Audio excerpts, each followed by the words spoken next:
Hi guys, so this is your video lesson for Unit 14, Lesson 9.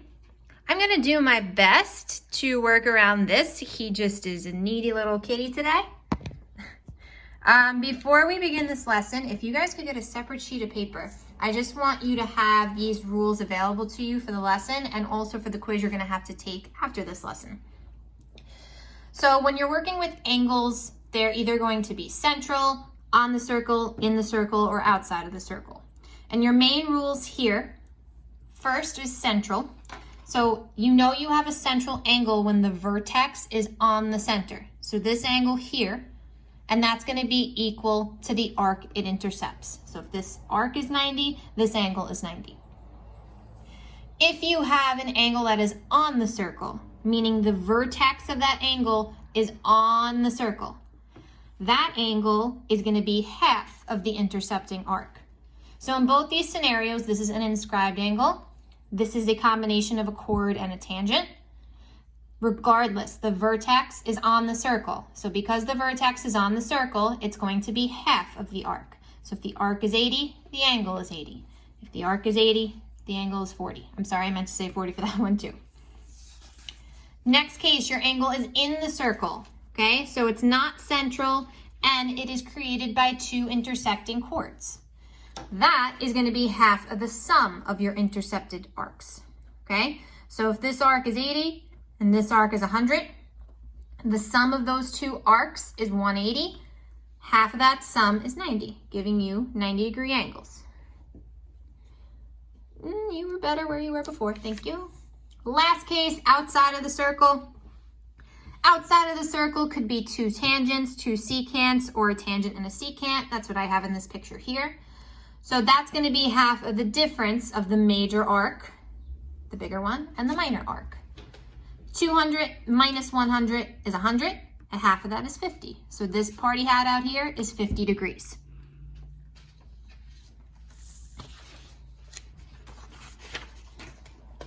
So keep that paper next to you. Okay, because we're going to be using all those rules today. Let's take a look at the do now together. In the accompanying diagram, PA and PB are tangents drawn to circle O. If the measure of angle PBA, so PBA is this guy here, is 68 degrees, find the measure of angle P. So now this is actually two different cases. Angle P is outside of the circle. So when you're outside of the circle, that's when you have to do the difference between the major arc that it intercepts and the minor arc that it intercepts. And clearly you don't have either of those right now. But they gave you that 68 degrees for a reason. Now this 68 degrees, this angle here is on the circle, right? So the first thing we know we have to be starting with is an angle on the circle. And when you have an angle on the circle, it's going to be 1/2 of the intercepting arc. So the arc that it intercepts is this arc here. So if this angle is 68 degrees, that means that the arc has to be twice that, right? To get rid of that 1/2, we multiply by 2. And if you do 68 times 2, you're going to have 136 degrees for this arc. 136. So that has the minor arc. Now to get the major arc, this piece is 136. The other arc is the rest of the circle. How many degrees are in a full circle? 360. 360 minus 136 is going to be 224, which is this arc out here. So now to get this angle outside of the circle, that angle is going to be half of the difference between the major and the minor arc. So 1/2 of the difference, our major arc is 224, our minor arc is 136. 224 minus 136 gives us 88. Half of 88 tells us that that angle out there, angle P, is 44 degrees. Okay, so that was using an angle on the circle to get information you needed to find an angle outside of the circle. So now if we look at number 1, number 1 is asking a lot of us, and there's a lot of angles in this diagram. And the one thing I noticed, with the exception of this angle here, with this vertex, all of these angles are on the circle. And when we know that we have angles on the circle, that angle is equal to half of the intercepting arc. Okay, so let's look at this question. Diameter AC, so remember diameters are important because they give you how many degrees?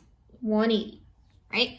So if this is our diameter, that diameter itself as an angle is 180, and these two arcs are 180 degrees also. That diameter is perpendicular. Now we're working with angles. What kind of angle does perpendicular give you? 90 to CD. So here is CD. So these two together create a right angle. There you go, 90 degrees. Chords AB, BC, AE, and CE are drawn. If the measure of angle ACB, so this piece in here is 40 degrees, and the measure of angle ECA is 36 degrees, find each of the following. Okay, so first, angle BCD. Now this angle here, yes, it's on the circle, so you could be looking at half of this arc. But what I see immediately, this whole thing is 90 degrees. They gave you this little piece is 40. If the whole thing is 90, that means that this piece in here has to be 50. Okay? Now, if that piece is 50, okay, so now we're looking at this angle here, and that angle's on the circle, that also gives you this arc, right? That angle is half of that arc. So if this angle is 50, that arc has to be 100. So that's arc BC, which I see here, 100. You're going to do the same thing for arc AB. So arc AB intercepts this angle of 40 degrees. That angle is half of that arc. 40 is half of 80. Okay, and now it makes sense because look, now you have a half circle and these two numbers add to that 180. The measure of angle BAC, so this angle in here, intercepts an arc of 100 degrees. Since it's on the circle, that angle has to equal half of that arc. So this angle has to be 50 degrees. Okay, now for the next part, which statement is not always true? It's really just exploring what's true and what's false. So if I look at choice 1, angle ACB, well, that's 40 degrees, is congruent to angle BCD. Well, that's 50 degrees. Is that true? No, right? So it's really just going through, and you may have to find other angles, but luckily it was choice 1. Okay, let's look at number 2. In the diagram below of circle O with diameter BC and radius OA and chord DC is parallel to chord BA. If the measure of angle BCD, so this angle in here, is 40 degrees, determine and state the measure of angle AOB, this angle here. All right. So now there's a couple of things that we're working with here. Now, as far as labeling the diameter, we don't have to label. If you have a radius OA, okay, you also have a couple other radii in the picture. What I also see that's really important is it's giving you parallel chords. DC is parallel to BA. Now, if you remember, parallel chords give you congruent arcs between them, right? Now that's going to be important as far as getting those arcs. They give you this 40-degree angle, which is on the circle, right? And if that 40-degree angle is on the circle, that means that it's half of the arc that it intercepts. So this 40 is half of this arc, right? Now you might just be able to do it in your head and say, okay, well 40 is half of 80. If you're unsure, to get rid of a half, multiply by 2. That arc has to be 80 degrees. And now if that arc is 80 degrees, this arc also has to be 80 degrees because those parallel chords. Okay? Now, another thing that you could do is you can use the fact that you have another inscribed angle here to get this 40. This is a radii, this is a radii, meaning you have an isosceles triangle and you can work with the triangle. But for the sake of working with a circle and working with the angles, this diameter means that this entire arc out here is 180. If this piece is 80 of that 180, that means this piece has to be 100, right? Now, the angle that we want is a central angle. Central angles equal the arc they intercept. So if we know that that arc, that angle intercepts is 100 degrees, that means that that central angle, angle AOB, has to be equal to that, 100 degrees. Done. Okay, number 2 is another one of seeing what is true. So you have a diagram where you have OB and OC are radii. So just for the sake of marking, we know that those are congruent. Chords AB, BC, and AC are drawn. Which statement must always be true? Okay, now remember, these are statements about angles. So immediately, sometimes what we do is we go down here and we see, oh, triangle BOC is isosceles. That's true, right? But is triangle BAC isosceles? It's just two chords meeting at the same point. We don't know for a fact that that's going to give you two congruent sides here, okay? So that's not necessarily true. So be sure that you're not just assuming. Now, I can see that I have a central angle, right? Central angles equal the arc. I also have an inscribed angle here that intercepts the same arc but doesn't follow the same rule. That inscribed angle is on the circle, which is going to equal half of the arc. So that being said, choice 1, angle BAC and BOC can't be the same because they equal different things. One of them is the arc itself, the other is half of the arc. Choice 2, angle BAC is going to be half the measure of angle BOC. Well, let's give numbers to this. Say that this angle is 100 degrees. That means that this arc is 100 degrees, right? If the central angle is 100, the arc is 100. If the arc is 100, an angle on the circle is going to be half of that, 50. So is angle BAC half the measure of angle BOC? Yes. 4. In the diagram below, tangent DA and secant DBC are drawn to circle O from external point D, such that the measure of arc AC is congruent to the measure of arc BC. If the measure of arc BC is 160 degrees, determine and state the measure of angle D. Angle D is outside of the circle. And when you have an angle outside of the circle, okay, that angle is equal to half of the difference of the major and minor arc. So in order to do that, first we have to see where our major arc is. So our major arc is out here. Our minor arc is here. Now the major arc isn't labeled, but we marked that it's congruent to arc BC here. So if that's 160, this is 160. How do you get the minor arc? Full circle, everything should add to how many degrees? 360, right?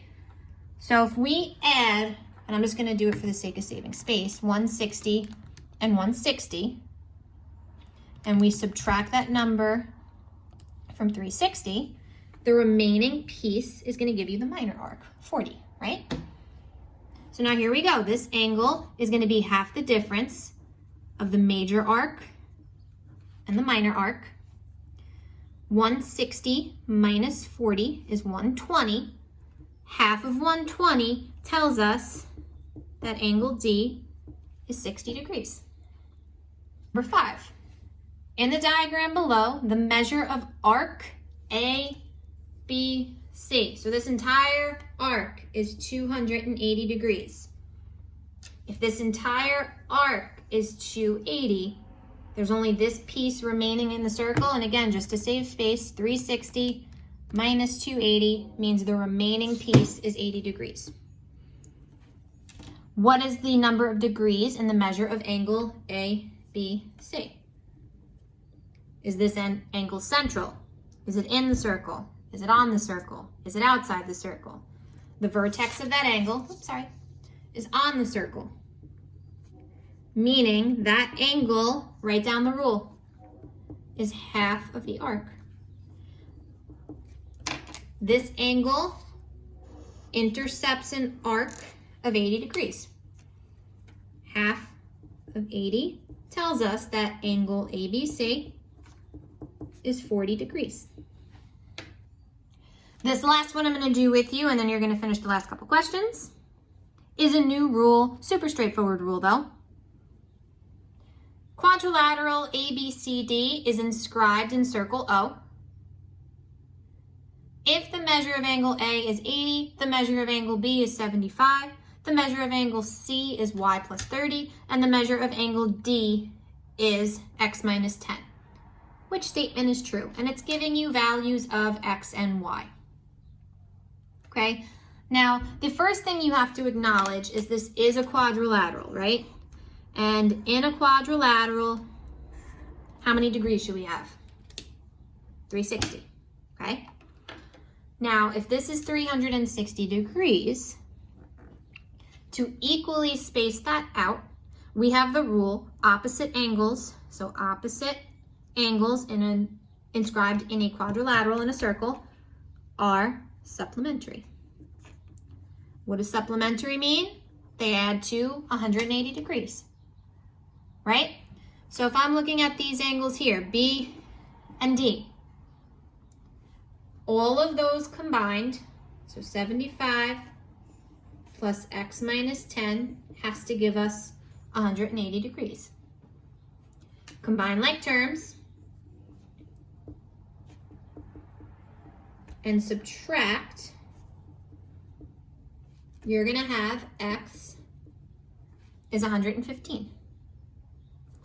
Do the same thing here. So these angles are supplementary. All right, so then that gives you x is 115 and y is 70. So again, you're gonna do the rest of the packet, identify the angle. So this next one, without even reading, that angle is in the circle. When an angle's in the circle, it's going to equal half of the sum. Is outside the circle, that's gonna equal half of the difference. Here, I have a bunch of angles on the circle. That's gonna equal half of the arc, okay? So it's just 3 questions left, and then the closure with another quadrilateral in the circle. Any questions, please reach out. And remember, you have a quiz on the angles in a circle after this. Have this sheet handy when you do that, okay? Have a great day.